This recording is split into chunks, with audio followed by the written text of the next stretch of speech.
वो कहते हैं मेरा छोटा भाई। आप सुन लेना, मैं संवैधानिक व्यक्ति हूँ।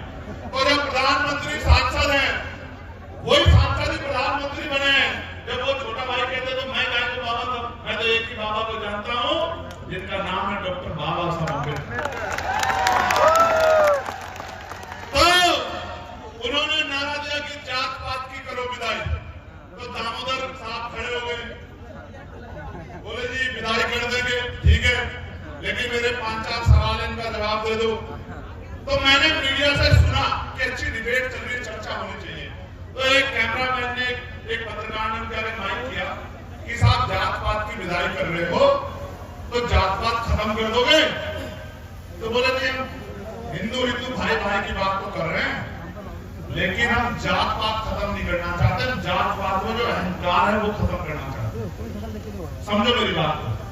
वो कह रहे हैं कि हम जात पात नहीं खत्म करना चाहते, जात पात में जो अहंकार है वो खत्म करना चाहते हैं।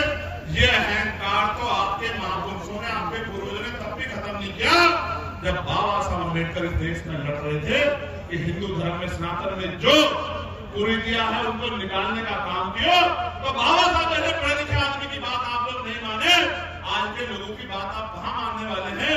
तो इसलिए मैं आपसे कह रहा हूं। फिर उन्होंने, पत्रकार ने उनसे कहा कि भाई सवाल ये आ रहा है कि आप अनमैरिड हो तो क्या किसी दलित समाज की बेटी से आप शादी करोगे? तो चेहरे का रंग बदल गया। और यही बात, भाई भाई की बात, जब हमारा आईएएस है यहाँ संतोष वर्मा, जब उसने की कि भाई आप हिंदू हिंदू भाई भाई की बात कर रहे हो, गौर से सुनो, ताली मत बजाओ, गौर से सुनो, कान खोलो अपने। मैं भी मध्य प्रदेश में निगाह बना के बैठा हूँ, मेरा ध्यान ऐसा नहीं मध्य प्रदेश में नहीं है। और मैं ये बताना चाहता हूँ तमाम पार्टी के नेताओं को, जो इकट्ठे होकर संतोष वर्मा को देंगे, कितने संतोष वर्मा को क्या करोगे? कल हर घर से संतोष वर्मा निकलेगा, दामोदर मंडल निकलेगा, रविंद्र भाटी निकलेगा। तो उन्होंने क्या कहा?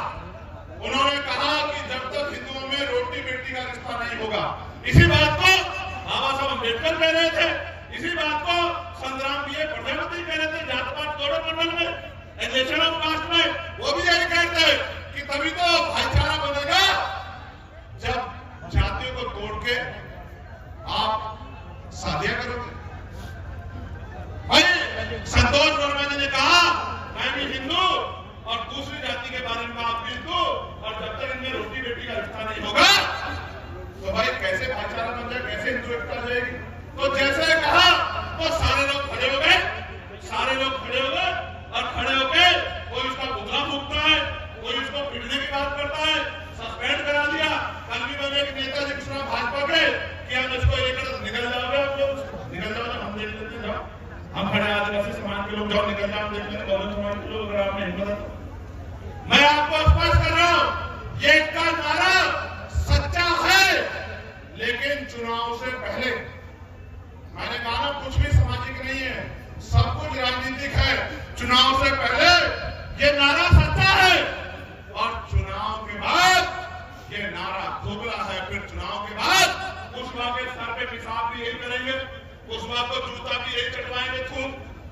पाल बघेल को जो है अगर वो कथा करेगा तो उसको पीटने का काम भी करेंगे और बरात रोकने का काम भी करेंगे और तमाम तरह का उत्पीड़न देने का काम करेंगे और आरक्षण के नाम पे गाली देने का काम करेंगे और चुनाव में आपके पैरों में ऐसे पड़ के आपसे वोट लेने का काम करेंगे। आपको समझदार बनना होगा। मैं आज कह रहा हूँ आप हिम्मत बढ़ाओ, हम अम्बेडकरवादी लोग तो सीना तान के खड़े हैं। मैं दामोदर मंडल को कहना चाहता हूँ, मैं सुनील भरसिया को कहना चाहता हूँ, मैं सुनील अस्ते कहना चाहता हूँ, सदैव विद्रोही अनिल गुजर को कहना चाहता हूँ, रामप्रीत को कहना चाहता हूँ, आरडी प्रजापति जी को कहना चाहता हूँ, निकलो लोग से और बहुजन समाज में भाईचारा बनाओ।